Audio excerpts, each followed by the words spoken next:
नेऊन ठेव तर. अगं बँकेत कसे ठेव आई? तुझ्या तिजोरीत बँकेपेक्षाही सेफ राहणार पैसे मला माहिती आहे. आणि ऐक, दोघी ऐका,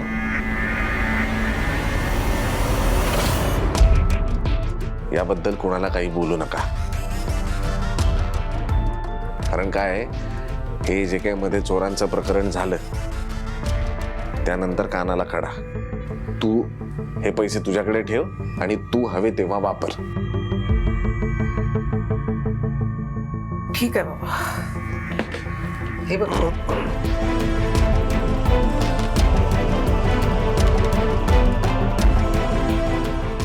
हे बघ, तुझ्या समोरच मी तिजोरीत ठेवते. हा,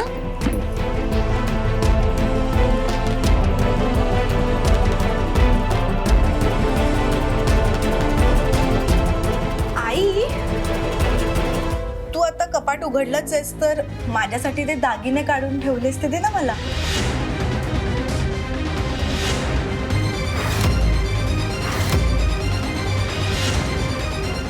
नाही म्हणजे कौस्तुभची मॉम आहे ना, तर त्या म्हणत होत्या की ते डिझाईन्स माझ्याकडे असतील ते जरा ओल्ड असतील ना, तर न्यू ट्रेंडी छान डिझाईन्स करून घे ते देऊन म्हणून. हो, हल्लीच्या मुली मुद्दाम जुन्या डिझाईनचे दागिने बनवतात. आणि तुझं का काय आहे? आई तुझा प्रॉब्लेम काय? अरे पण तिला जर नवीन पद्धतीचे दागिने करून घ्यायचे तर घेऊ देत ना. तिचं लग्न आहे, तिची हाऊस माऊस आहे, करू दे ना ग तिला.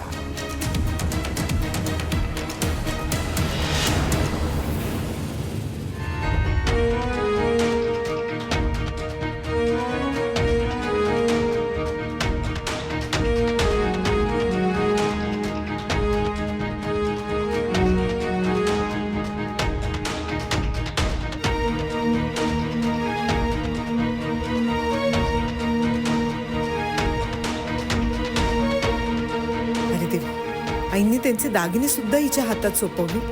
अशाने सगळ्याच गोष्टी माझ्या हाताबाहेर जायला लागल्या. अशाने त्या कौस्तुभचा प्लॅन सक्सेसफुल होईल. मला आता काहीतरी करायलाच हवं. काय होतंय आई? अगं तुझीच मुलगी आहे रेवती, तिलाच देतेस तू हे. तर काय बघ ना, मुलीला देते तरी तिचं मन त्यातच अडकलंय. तुम्हाला नाही कळणार.